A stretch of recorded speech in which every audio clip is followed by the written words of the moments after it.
The Romans built concrete that heals itself. 2,000 years later, it's still getting stronger. Here's the secret. Roman concrete isn't just cement, sand, and rocks. It's cement, volcanic ash, lime, and seawater. When cracks form, the concrete repairs itself automatically.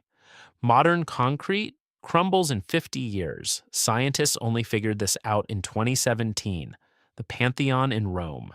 Built in 126 AD, the largest unreinforced concrete dome ever constructed. Still standing, still flawless.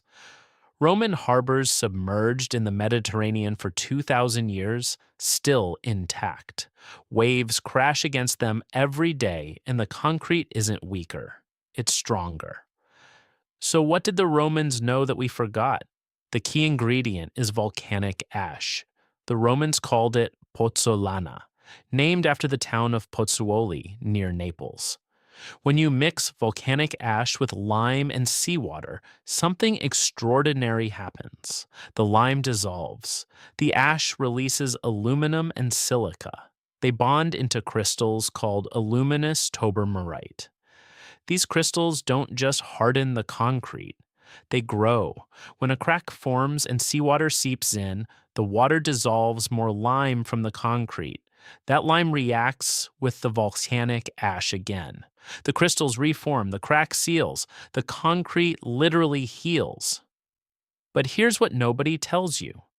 The Romans didn't discover this by accident. They tested different volcanic ashes from different regions. They knew Pozzuoli's ash worked best. They shipped it across the empire. Roman engineers wrote manuals about mixing ratios, curing times, the best ash sources. This wasn't luck. This was materials science 2,000 years before the term existed. And that's the brutal irony. We lost this technology for nearly 2 millennia. Modern concrete is Portland cement, invented in 1824. It's cheap, vast, and everywhere. But it has 2 fatal flaws. First, it cracks and stays cracked. Second, producing it releases massive amounts of CO2.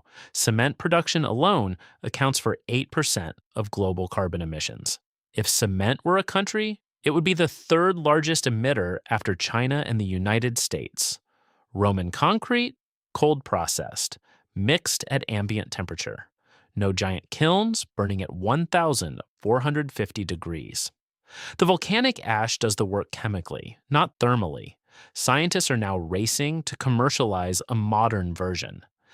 MIT researchers published a paper in 2023 showing they could replicate the self-healing mechanism using a similar lime-classed structure.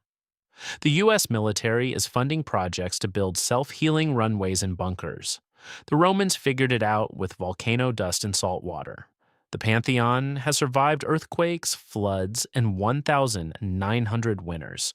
Your local parking garage was built in 2003 and already needs repairs. We're not rebuilding Roman technology. We're finally catching up to it.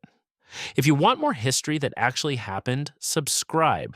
New videos every Tuesday and Friday. Same hand-drawn style, just the facts that are actually true.